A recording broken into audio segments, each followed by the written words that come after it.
Hi, I'm Mimi. Don't cut that. Keep going. Keep going. And I'm Vanessa. And we are the Girls Next Pour. And on today's episode, we are talking about how to introduce yourself as a creative. There have been many times where you meet somebody new and you just tell them about your job. Boring! We want to know about the essence of who you are. So we're going to talk about how you introduce yourself as a creative and kind of go into a bit of that. Amy? Yeah, I think this is a great episode because, and I love that we're using the word creative because I think the word artist scares some people. They're like, oh. And they're like, I used to think an artist was like, you had to have a paintbrush in your hand and you had to, that was an artist. Think was that the emoji with yes. the paint and the, yeah. But it's so much more than that. I think being a creative encapsulates so much more. And so I'm excited to talk about this. We have been on a long journey of finding out who we are as creatives. Mm-hmm. And so this conversation kind of spans I feel like a decade of time, for me at least, of when I started actually realizing who I was and understanding that. For me, this happened 3 weeks ago, okay? I was literally I feel like Mimi's very good at this. Can you talk about a little bit about your past, what you used to introduce yourself as and what you introduce yourself as now? Yes. And then I'll go into kind of what I'm struggling with as a creative. Yes. So I was not a creative. I was not an artist. I was a teacher. And so I rocked the cute updos and the little button downs and the pencil skirts. And I wanted to be Zooey Deschanel, it's just so cute. And what's funny about why I became a teacher is actually more about how I thought it was more like an artist job. I kid you not, when I was a kid, I would help my aunt, who was a teacher, set up her classroom every summer.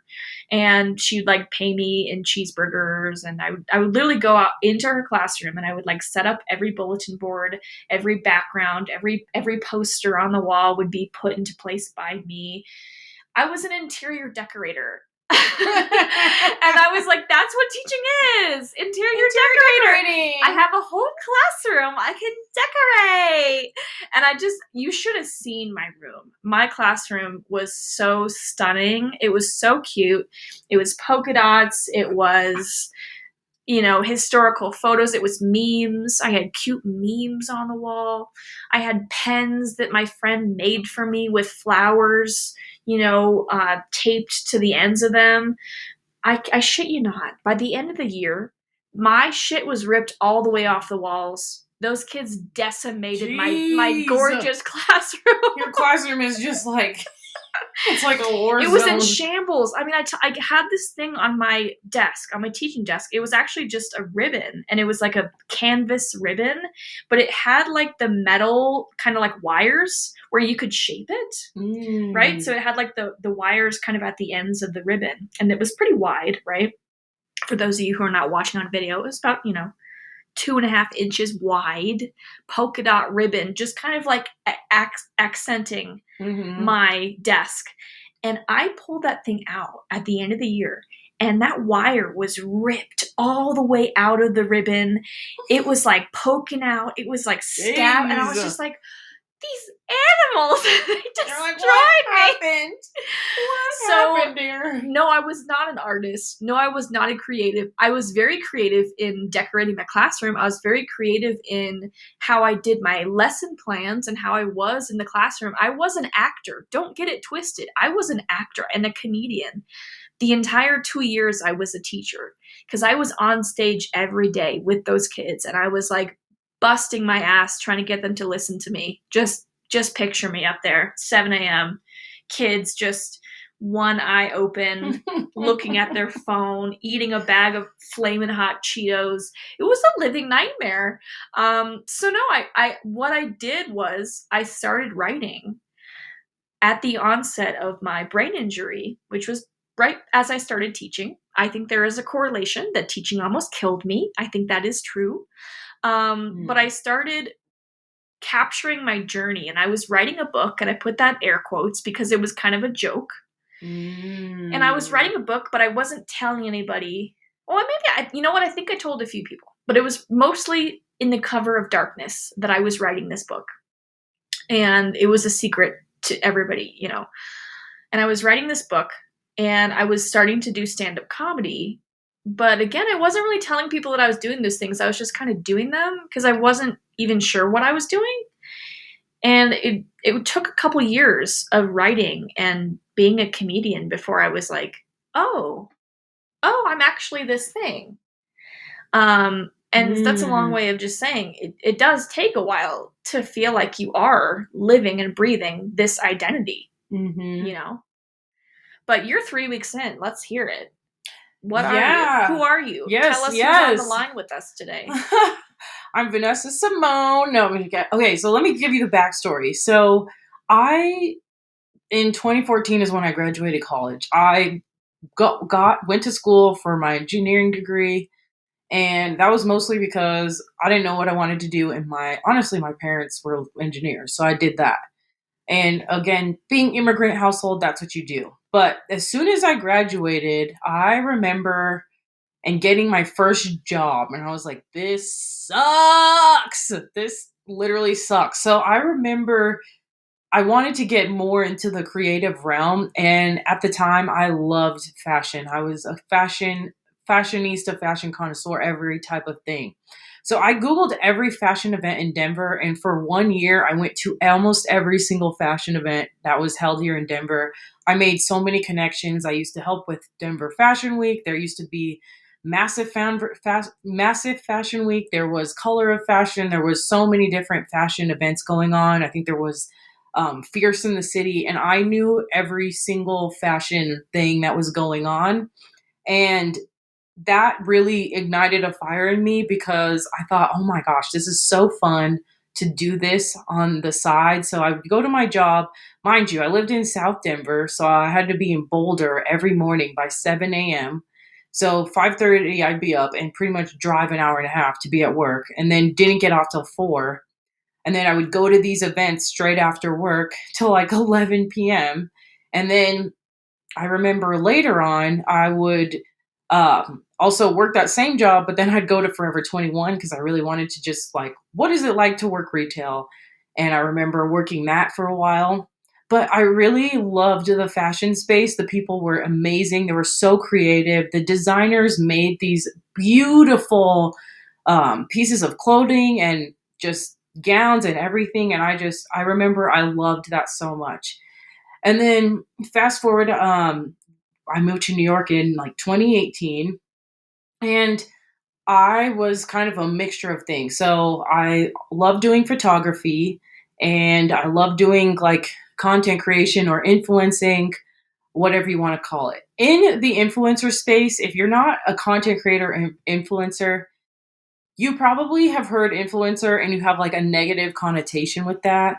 And so claiming that is almost just like, don't claim that as an identity. Don't do that because, I mean, people say influencers ruin everything. Influencers do this and stuff. But for me, the way I see it is I've helped businesses get, noticed. I've helped designers get noticed. I've helped them with different things and introducing my community to different people. But also, I love creating a community of women who are pursuing their goals in the midst of pretty much what this whole podcast is about. And so, um, fast forward, actually, we need to go back a little bit because in 2014, that same time when I was doing my engineering job and doing the fashion jobs as well, I remembered that I started getting into photography. So I would do all these self portraits, and honestly, I would just start taking photos. Everywhere I went, I had my camera. I was taking photos. In the beginning, I kind of cared what people thought, but I was like, I don't care anymore. So I literally had the tripod, the DSLR. It's like filming on my similar DSLR now. And I would just take photos, and it was so much fun for me because color and vibrancy, and when they say a picture can state 1,000 words, I truly felt like I engulfed myself in these photographs.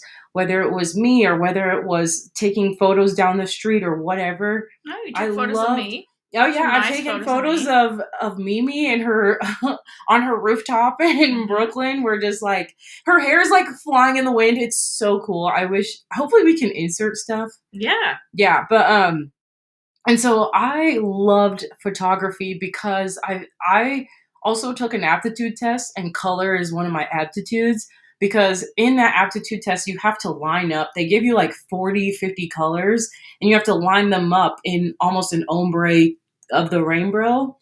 And I got almost every single one. I think I missed two because they were intertwined. So color is my bread and butter, and I love color, and I'm still exploring that now. But now, so 3 weeks ago or a few weeks ago, so my sister hosts these coffee events called Coffee Saturdays, and um I went to this coffee Saturday, and I usually it's just a bunch of people. Met this guy, these super guys, and I was just talking to them, and I was like, they're, the normal, you introduce yourself, and most people start with, what do you do? Mm-hmm. So boring, okay? I don't like that question. I think it's the most boring thing about people is what they do. And so I basically said, yeah, I'm an influencer. I just said it point blank, period. And that was the first time I ever stated something like that. And it was so freeing. Regardless of the reputation or whatever, I introduced myself as what I wanted to be. Mm. And I was like, yeah, I'm an influencer, and I'm a photographer, and I'm a creative. And that was the first time I did that. And it was liberating because I was saying, I am who I want to be, not what society thinks is better, not what other factors or people in my life think is better or more impressive to other people. It was what I wanted to identify myself as. And so I hope that you can do that too. And also, lately I've been asking people, what's your essence? What's the essence that Oh. you want to give off? What's your essence? And it's a very deep question to kind of ask to begin with, but what's your essence? So, Mimi, what's your essence? Well, first, I just wanted to say, you said the moment you called yourself an influencer, you felt free. And I had the opposite experience. Oh, no The way. first time I called myself a writer. And this was a few months into moving to New York City. For context, I quit my teaching job. I had thrown away the ribbon, right, that the kids had destroyed. And I was like, fuck them kids. I'm going to New York City.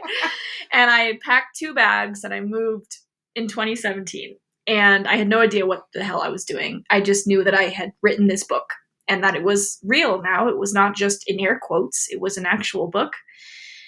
And I felt good about it and I wanted to get it published. And I thought, let's go to New York City, let's go do that. I started going to comedy shows because I was trying to get into the comedy scene as well as a comedian. And I was going to this improv theater and I saw this improv show and I kind of followed the comedians afterwards. I kind of lingered. I lingered because I was like, I want to meet these people. I want to be in the cool kid crowd. And they kind of invited me out. And so I kind of tagged along. You had to go. Had to go to the bar, right? So I went to the bar with these folks, and one of the guys, his name was Aaron, and he asked me. He might have asked me what I do. I think he did ask me what do you do. I said I'm a writer, and I wanted to shit a brick. I was like, because I thought it was I felt I had no confidence. When I tell you, I had not published anything. I felt like I was not a writer because I was not a published author. I felt like my book was a stupid thing. I was so insecure about calling myself a writer. And were he a different person, he might have just ended the conversation there because I was like weird about it. I'm like, I'm a writer. And he was like, cool, what do you write? And I was like, well, I wrote a book. And he was like, what's it about? And I told him, it's a book about my brain bleeding, and it's funny, and it's how I healed and coped through comedy. And he's like, cool. I know a publisher. Do you want me to email him for you? And I was like, say what? Huh? Come again? I beg your finest pardon? Repeat And that. he did. He emailed his publisher, and that went on to become my first publisher. So when you call yourself what you are, be prepared. You must be prepared. Yeah, I think that's the other thing is too, because I think it took me so long, because before I didn't really have. It's not like I have the most. I'm not a huge influencer, okay. But I think because of the negative connotation, but I do have plenty of videos out there. So I'm like, well, people are watching them, people are doing things with them, whatever. So I guess I am. Huge is relative, right? Exactly, it's relative. Because how many of us can say that that there are enough people to fill a room, even 30 people to fill a room that have seen what we have to say, a video or a piece of content. How many people can actually say, there are 30 people who have seen what I have, and you have millions. You've had millions of people see what you have to say and be. You know who was influenced recently by you? Who? My dad. What? I was watching your video on the Denver Tool Library. Oh. And I had it on, and he goes, "What's that?" And he's like kind of looking over my shoulder, and he's like, "Tools. Ooh. And then he hears your voice, and then he sees you kind of walking around with the camera. He's like, "Is that Vanessa?" And I was like, "Yeah, Dad, it's Vanessa." And he's like, "How cool is that? Look at that. She's in it. Is that her in the video?" And I was like, "Yeah, Dad, that's Vanessa." Oh my god. Now this man is not on social media. He likes YouTube. He likes to scroll through dog videos and stuff like that. But you influenced him. He now knows about the Denver Tool Library. So it's things like that, it's all relative. And so it's you can't dock yourself for how big or not big you are as an influencer, because even influencing one person is such a big deal. Is a huge deal. And I mean, another point is I like to talk about the things I'm going through on my social media.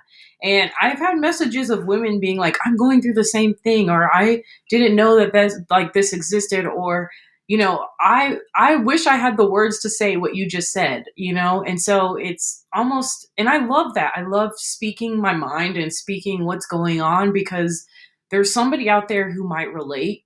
No, I'm not a mega influencer, but like you said, no, yeah, but I am.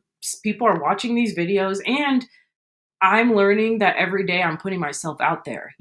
I'm not. Every single video is me putting myself out there, and it's almost like rejection therapy. Oh my god! It is rejection therapy, because to have your videos out and just so much content out, and you just while you do want things to go viral, you do want things to go well, you do want to build that community, but most of the time it might not happen. But with every piece of content that I'm making, it's almost like practice for my future, because I know I want to be a speaker. I know I want to be on stage more. Getting online and putting the camera up and being able to talk for a minute without saying is a skill. And it is very difficult. So I almost think about every video that I put out on social media as practice for whatever is coming next. And it's a skill that you could use in any type of career from here on out. So I think of it as a little bit deeper now, and just as a tool that's going to help me develop skills that I just didn't have prior, and it's free to develop that skill, you could just open up a TikTok or an Instagram or whatever, and you can start making videos and practicing. And even with our podcast, this is a work in progress. We're learning every single day. It took us about an hour to figure out how to hit so the we go missed button. the light. So we didn't know how to press go, but guess what? Now we know how to press go. Hey! So we're moving on up in the world. And so, I mean, I would highly encourage you, if there's a project or something that you want to start it, because the best school is to just get out there and do it. And I know that that's advice for myself too. I forgot what we're on the topic of. Yeah.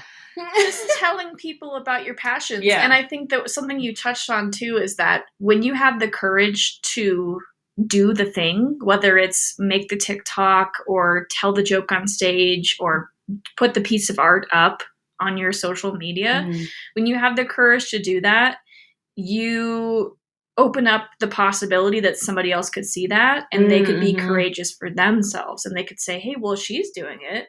Right. Why not me? Why can't I do it? And I think we're so afraid to be our real selves, especially on social media. But even when someone asks you, what do you do? Like, think of what you really want to say. The deepest, most innermost, I am, this. And I'll tell you this too. And this is the price. This is the cost of not following your dreams. I sat on a plane between a tarot card reader and an accountant. And the tarot card reader started pulling out her cards, and we're at altitude and we're chilling. And she's pulling out her cards.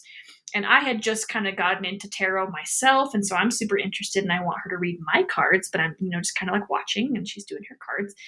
And the guy next to, I'm in the middle seat, the window seat guy, he's like, what is all that stuff? She's like, oh yeah, it's tarot. It's my cards. It's my craft. It's my art. I'm reading tarot. And, she got into like reading our cards, and we got into talking about who we are to each other.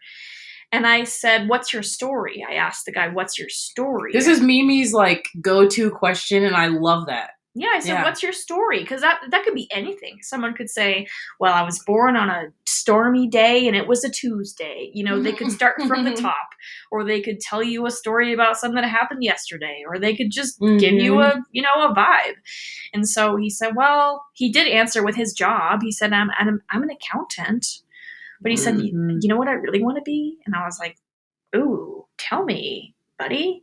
He said, those guys who jump out of airplanes and fight fires? And I knew that's called a hot shot. And my cousin is a hot shot, and he's done that before. That's crazy. And you literally jump out of helicopters and you go and you fight these fires. And he was like, I want to be a hot shot. And I was like, so why don't you do that? And his answer broke my heart so much. He was like, well,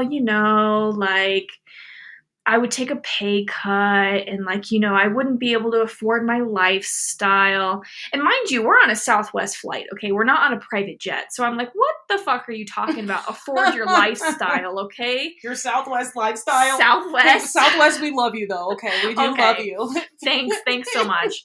But, I was like, that's so sad to me that somebody could say because there's supposedly no money in it, that I'm not going to do it, and that I can't do it. And, I'm just thinking like how much happier this person would have been if they would have pursued that.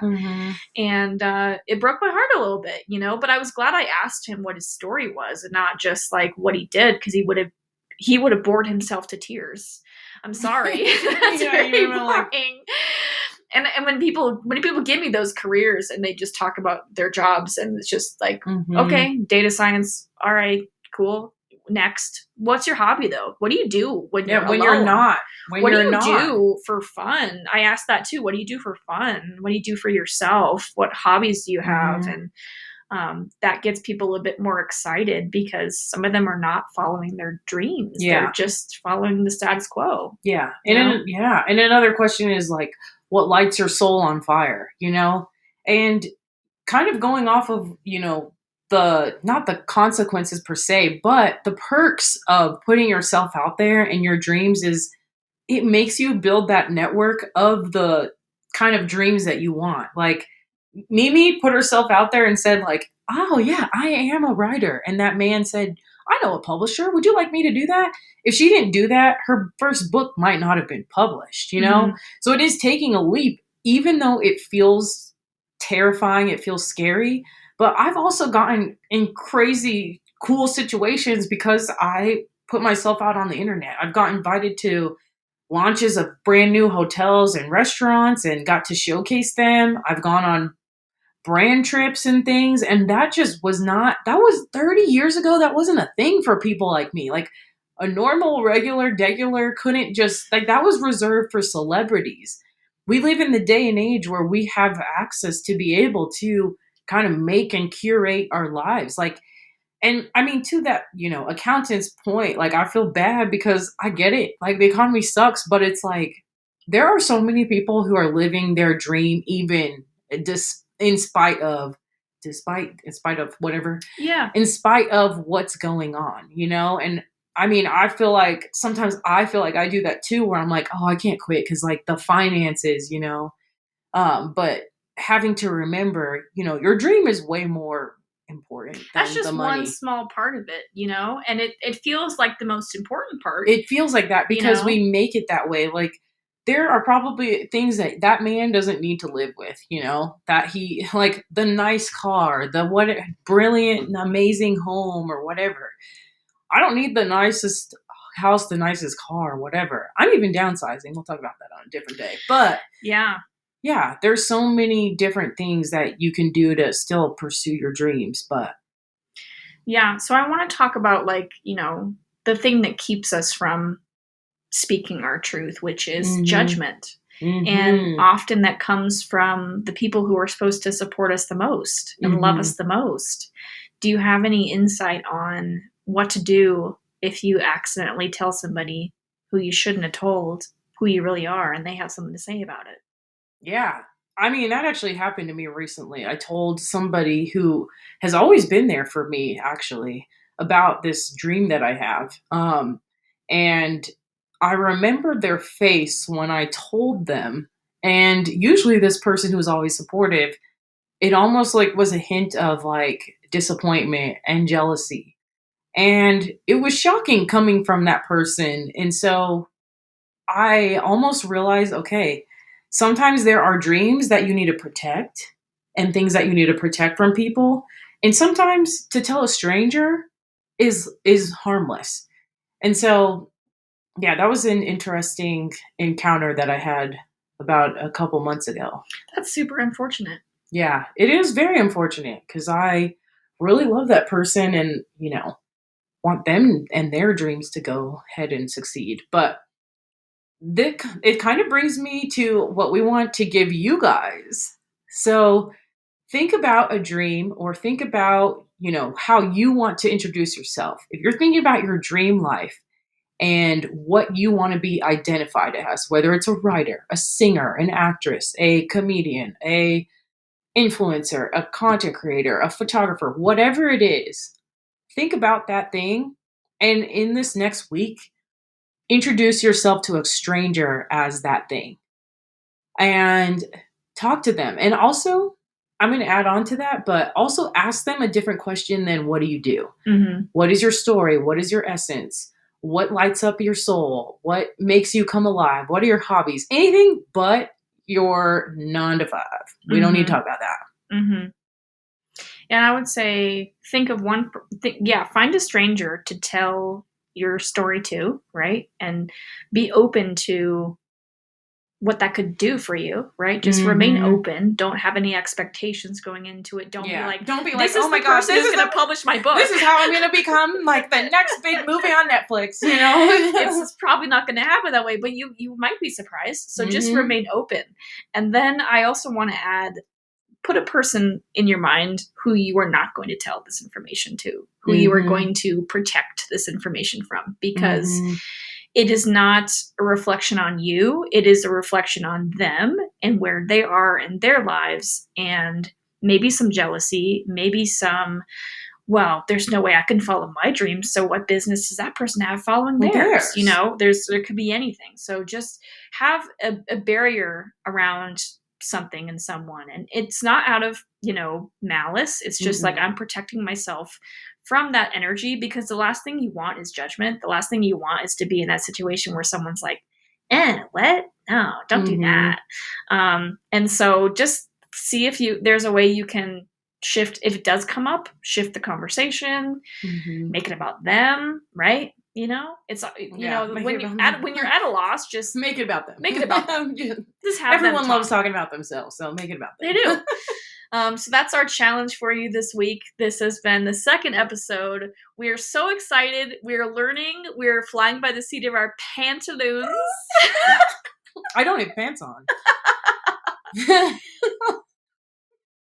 That should be like in our little intro song. Like, I don't have pants on. I just love that. That's great.